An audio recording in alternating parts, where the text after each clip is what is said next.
Hi, Lou here, and I'm going to talk about imposter syndrome. Now, Wikipedia defines this as a psychological pattern in which an individual doubts their skills, talents, or accomplishments and has a persistent internalized fear of being exposed as a fraud.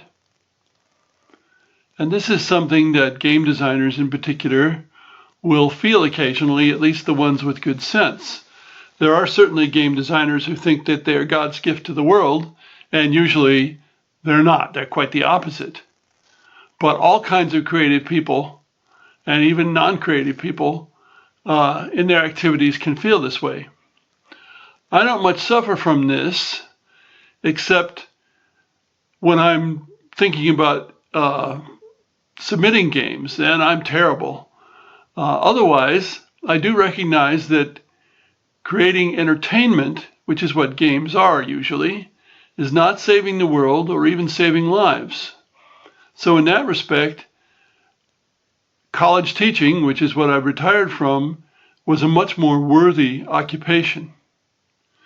Nonetheless, I remember when I was deciding after my 20-year hiatus whether to write networking textbooks or to go back into game design, that the thing I had done which had offered the most pleasure to people in the world was my game Britannia.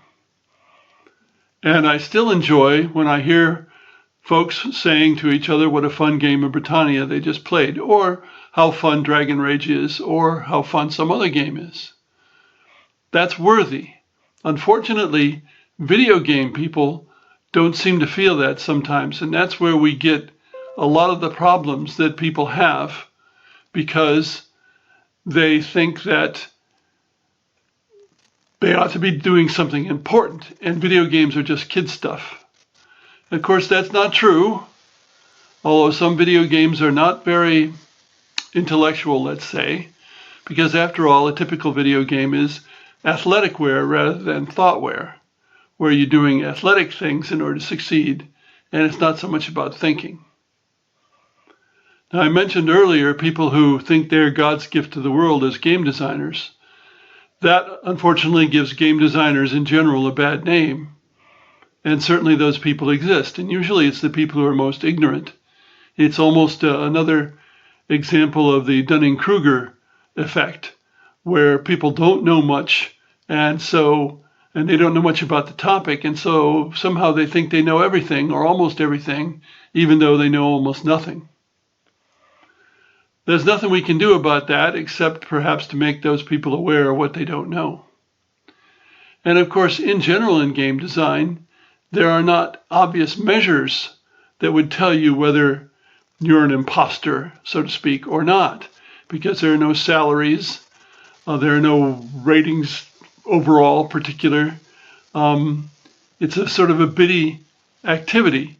And also, there are games that are quite poor, that sell very well, and games that are quite good from all the criteria of games you could think of that don't sell well. So it's an interesting problem, the imposter syndrome, and it's something game designers just have to live with. Thanks for listening.